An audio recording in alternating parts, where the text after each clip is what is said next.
Who said 13 was an unlucky number?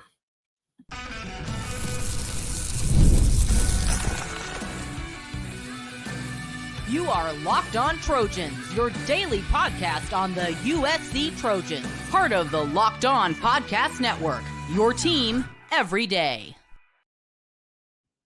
Fight on, everyone. I'm your host, Mark Holkin, and thank you for making Locked On USC part of the Locked On Network, your first listen every day. Whether you're watching the show on YouTube, wherever you want to download your podcast, the show is always going to be free, and the show is always going to appreciate your support. And today's episode is brought to you by Game Time. Download the Game Time app, create an account, and use code LOCKEDONCollege for $20 off your first purchase. Terms apply. You heard it here on yesterday's episode of Locked On USC. Okay. I said by week's end, USC's 2025 recruiting class could jump to as many as 15 commits, right? And I opened the show and said, why is 13 an unlucky number? Caleb Williams won the Heisman wearing that number. And as I was telling everyone on yesterday's episode, USC was going to be filling needs this week. Corey Sims, the wide receiver from St. Louis, Missouri, he gave the Trojans 12 commitments on Sunday. And I told you that there was going to be a mammoth offensive lineman recruit, Elijah Vaikona. He was choosing between USC and Washington and UCLA on July 2nd. That's today, by the way. Well, guess what? The USC locker room is going to need to get a bigger locker space because all 6'8", 350, 360, 370 pounds, whatever his weight is, Elijah Vaikona, guys like him, they need more elbow space than most. So he committed. Josh Henson got his second offensive lineman in the class. This is the statement that Elijah put out when he made his choice public. I love this statement. This is great. Family, we did it. We're home. Thank you for all the sacrifice, support, and belief in me that has made this possible. USC is a special place to us, and I'm grateful to have given this opportunity to be a Trojan. Thank you to the coaches and mentors who have helped push me to be better every day. I am thankful and ready to fight on. Close the quote. So, you know what? This is all about family to him. I told you this is what it was going to come down to. There's just way too much Trojan blood in his veins for him to say, you know what? As hard as Washington and Brennan Carroll's been recruiting me, I can't pass up USC. So I'm not trying to say that Elijah is the future, okay? What I am saying, and I hope I've been making this case, is his ceiling is sky high. I mean, literally, figuratively. He's raw. Let's just be honest here. He's still kind of new to the game of football itself, and he still has his whole senior season to play. He's a former basketball player, so he's still coming into his own on the football field. And he's also just starting to become noticed. He's been hitting the whole camp circuit, spring and summer. He's been traveling around with Giant Skills. Those guys, yeah. Chris Tile in my Alpos group, Vianney's dad, you know him. Well, again, you now have Elijah's recruiting. It's really starting to take off because they've been doing the tours, going to all the different colleges across the country, hitting the camp circuit. Well, it paid off for him. You know about USC and Washington and UCLA. Those were the big offers that he was focused on. Utah came on late as well. They're real strong with the poly community. So you can never count out Utah when they're recruiting towards the Polynesian community, and Elijah is part of that. So with Vaikona's basketball background, he's got what I would consider plus footwork. Okay, it's on the positive side. So that ability, especially for somebody his size, that's special. And, don't forget, not only does Elijah come from a basketball background, it's kind of, it's in his DNA. His great-grandfather who played basketball at USC. There you go. It's almost like it was meant to be. And the more football that this young man continues to play, the better he's going to get. I'm talking about technically. He's got the size. You can't teach that, right? But you can teach guys who are that size to be better. be more proficient, or be more efficient, know how to use their leverage, their length, their size. So, what I like about this young man, there's a lot of things I like about him, but um, he's not, I like that he's not going to be forced to play right away when he comes to USC. And again, he's a year away, over a year away. He still has his senior year to play in high school. But what I mean is, he's not going to feel the pressure to play right away and, trying to impress the coaching staff. Look, I'm not trying to undersell the young man, just kind of reminding everyone that he's still learning the game at a high level. What you're getting from him, though, the type of person, character-wise, that you're getting, well, I don't know if he's probably too young to know who Evil Knievel is, but he's a bring your lunchbox, bring your thermos type of guy, blue collar. He's just going to go to work, and he's going to keep getting better. That's who he is. Scott Schrader, recruiting guru from WeAreSC.com, he described him this way: Elijah drips dog work.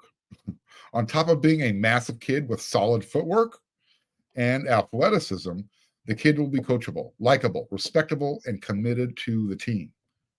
Okay. Every box you want your coach to check off, he just checked off for this young man.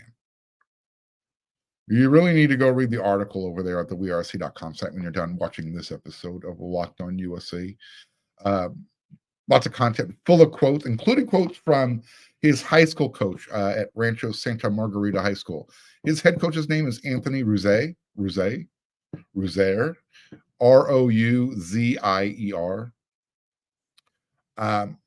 But I wanted to share this one quote. Again, you can go read it over there when you're done watching the show, because it really supports what Scott was saying. This is from the head coach. Vaikona's a dog. Imagine dealing with a bout of bronchitis and refusing to take time away from off-season workouts, including cardio drills. He had a pretty tough battle with bronchitis, and we're pretty old school around here, and we do the mat drill. The doc told him to sit it out, and he wouldn't sit it out. He was grinding, pushing himself, and wouldn't tap out. I had to be like, "Hey man, we don't need you to keel over and die here. So let's take a breather."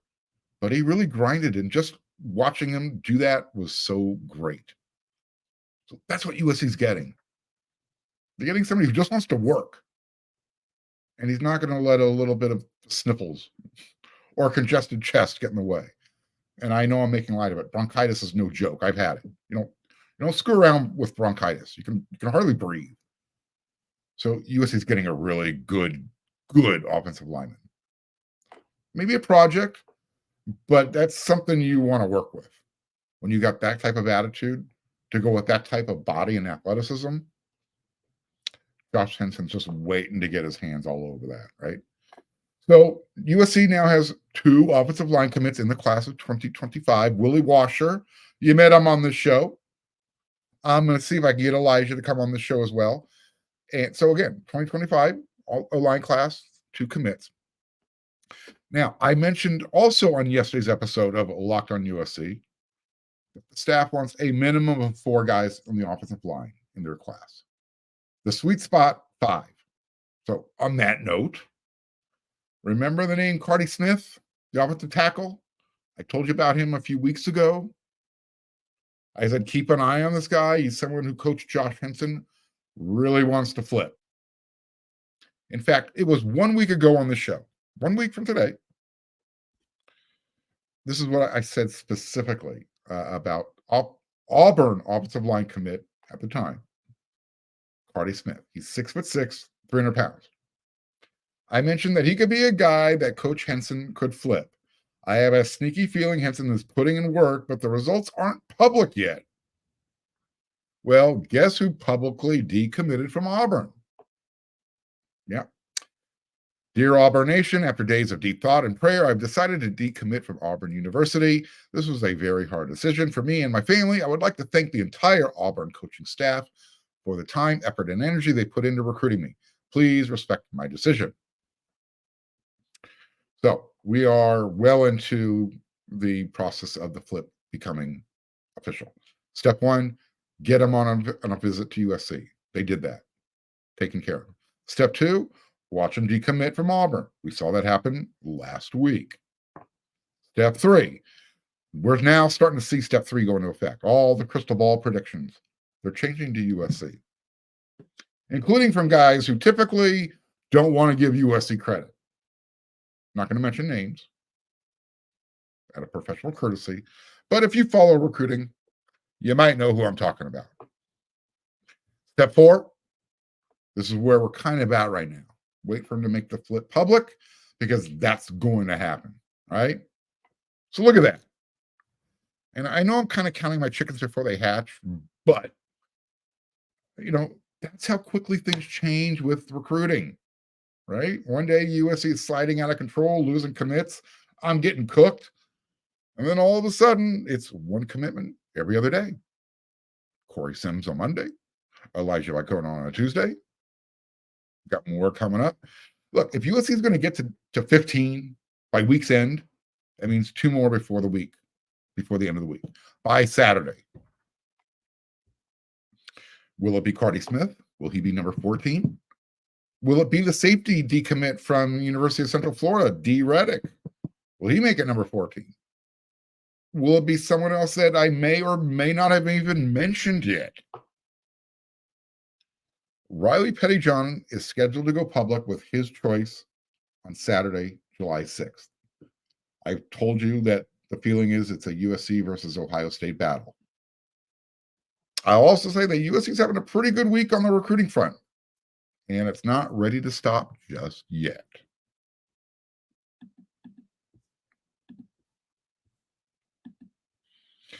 Like you're like me. You spent some time growing up at your favorite Major League Baseball ballpark. Me, I was hanging out at Dodger Stadium. I was doing it well before you saw that corporate logos all over the walls. That's what makes going to the game so expensive now. Well, with Game Time and their killer last-minute deals, all-in prices, views from your seat, and the best price guarantee, Game Time takes the guesswork out of buying tickets. You can see the view from your seat before you buy, so you know exactly what to expect when you arrive. You have all-in prices that show you your total up front. That way, you know you're getting a great deal before you check out, and you're buying your tickets in seconds. 2 taps, you're done. I'm going to keep reminding my USC Trojan fans, have you gotten your tickets yet for the game in Vegas? We're 60 days away now. Game Time has deals on tickets right up to the start of the event and even an hour after it starts. It's the place to find last-minute seats. And the Game Time guarantee means you'll always get the best price. So if you find tickets in the same section and row for less, Game Time's going to credit you 110% of the difference. Take the guesswork out of buying tickets with Game Time. Download the Game Time app, create an account, and use code LOCKEDON for $20 off your first purchase. Terms apply. Again, create an account. Redeem code LOCKE, D like David, O, N like Nancy for $20 off. Download Game Time today. Last minute tickets, lowest price, guaranteed. Okay.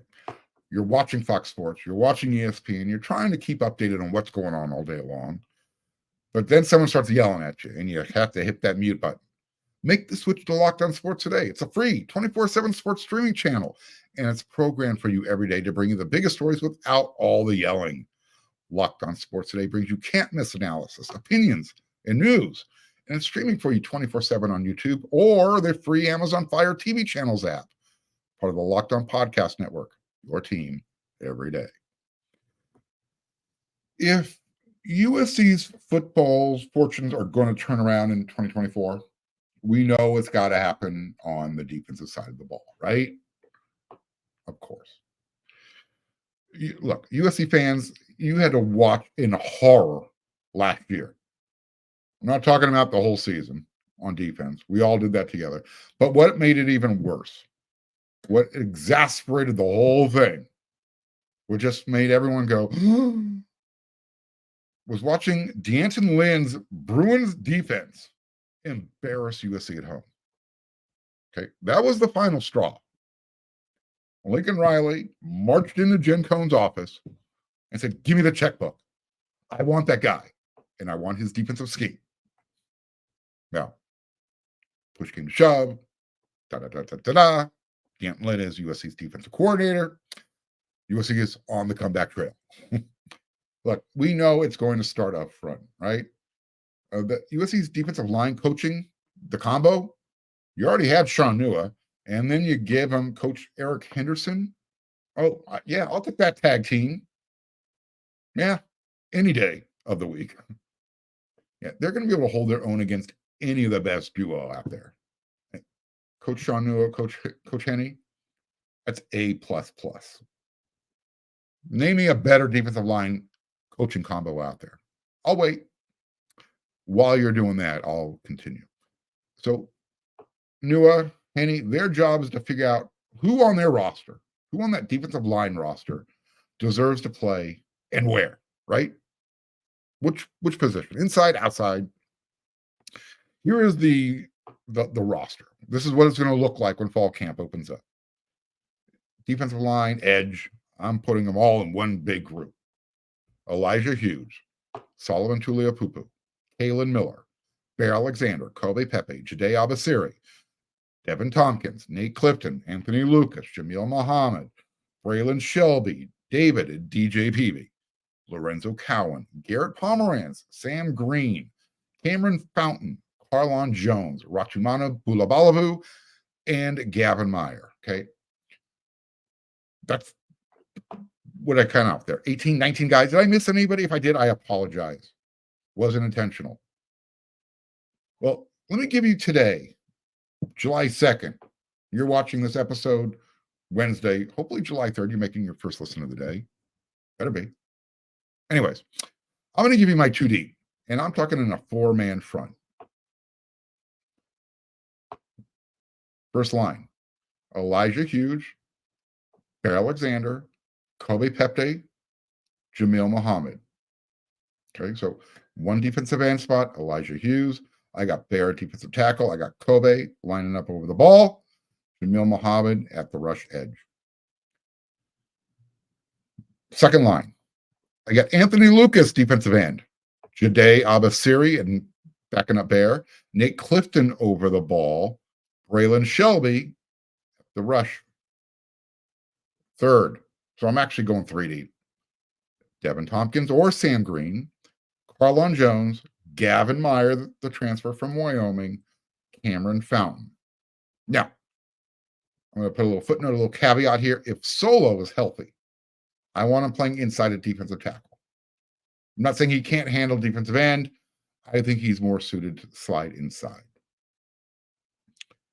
Look, I gave you the numbers. This is not a numbers game for USC in 2024. They have plenty of depth.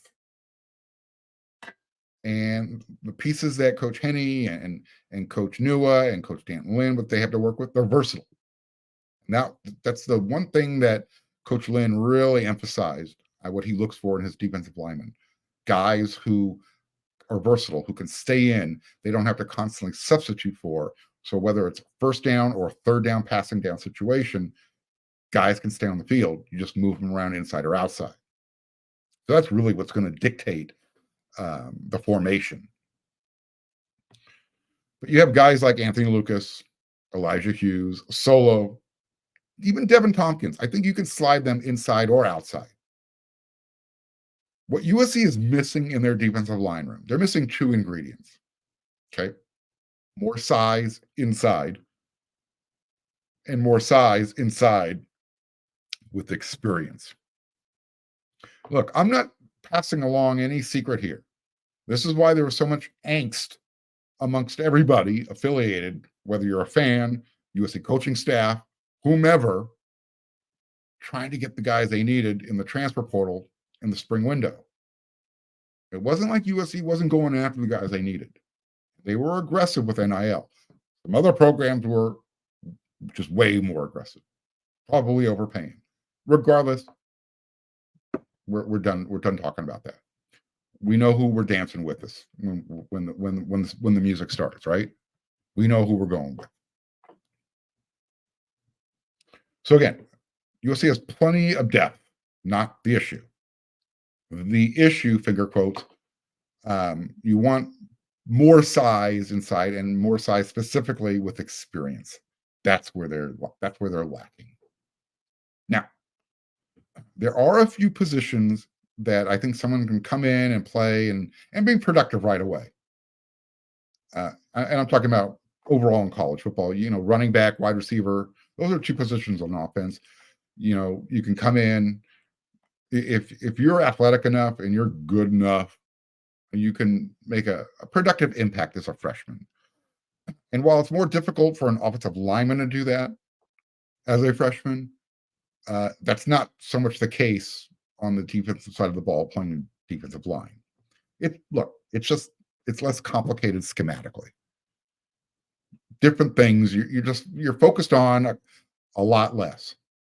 Your goal: get to the ball carrier, get to the quarterback, and if you have a specific role, with gap integrity, make sure you're doing your assignment.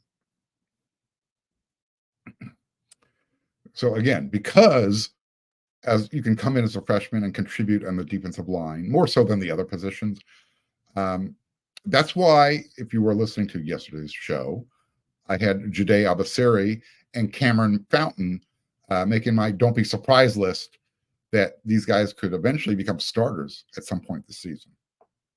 They have the size. They just need the experience. On paper, too deep. I think it looks great, right? They'll be able to prove themselves really soon, real fast, right out of the gate. You got LSU. And then Michigan is going to be right around the corner a few weeks later.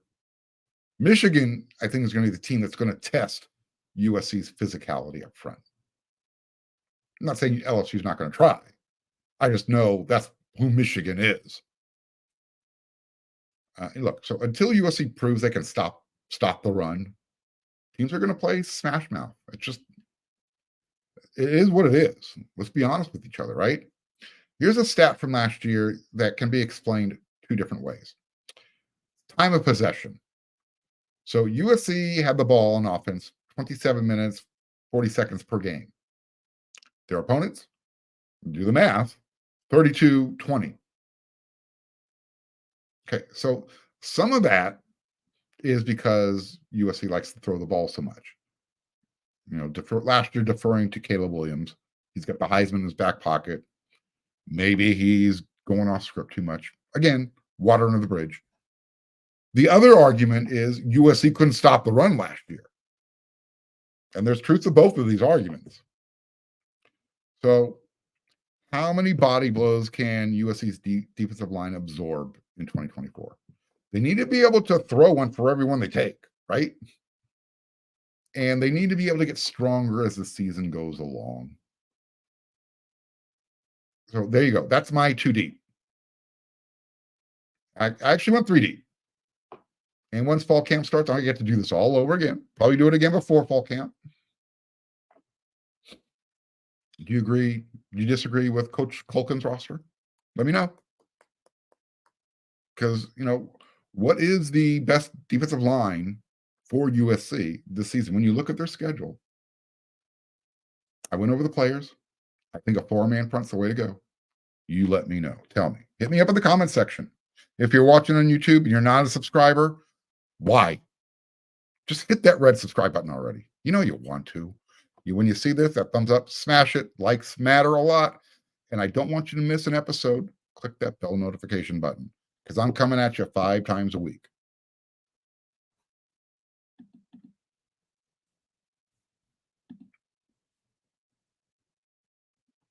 All right. I'm going to carry you through the finish line until fall camp starts. Like I said, 5 times a week. Locked On USC, part of the Locked On Network.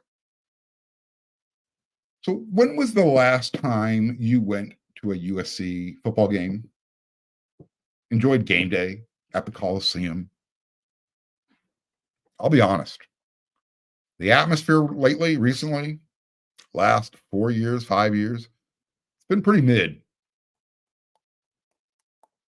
It used to be one of the best out there.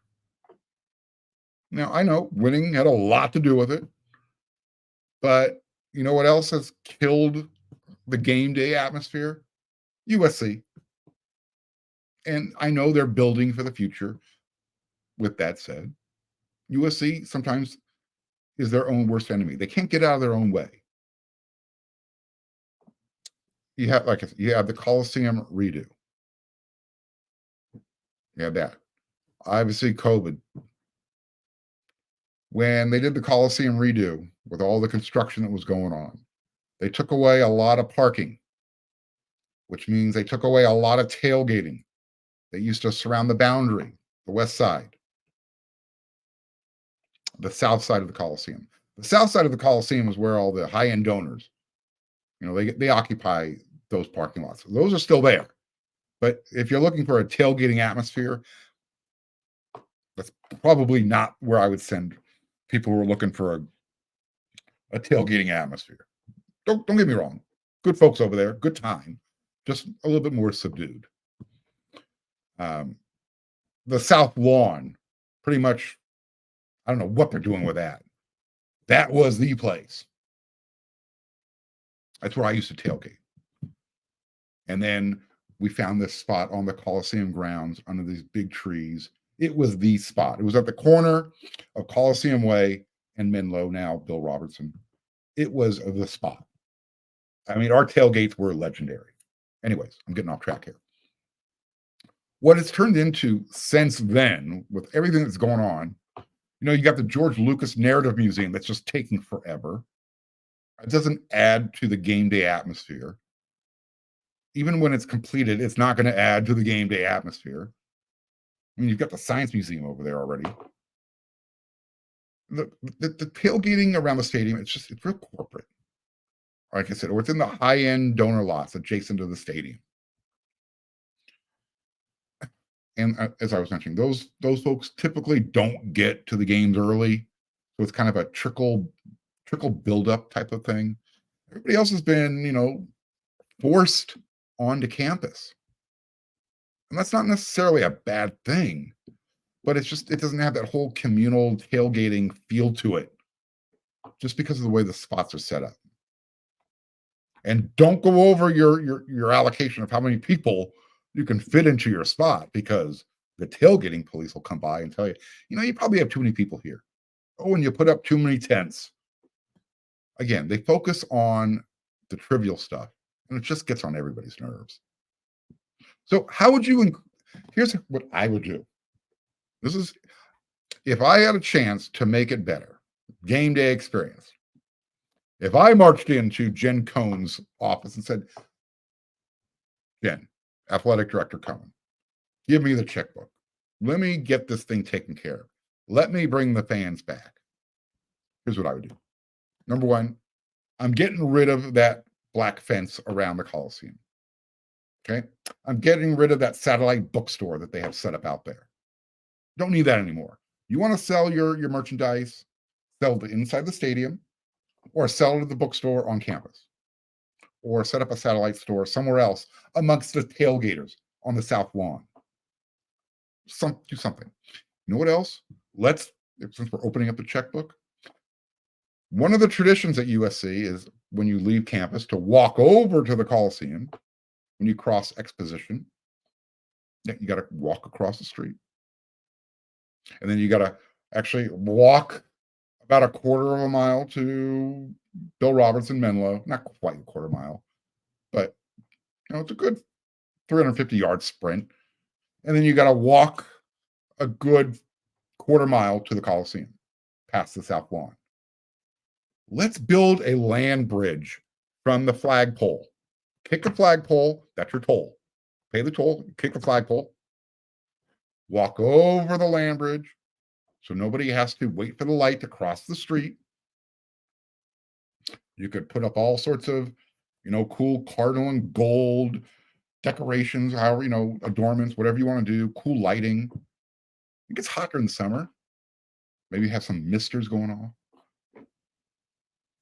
So picture that, like the land bridge in Vegas that crosses Las Vegas Boulevard. Similar to that.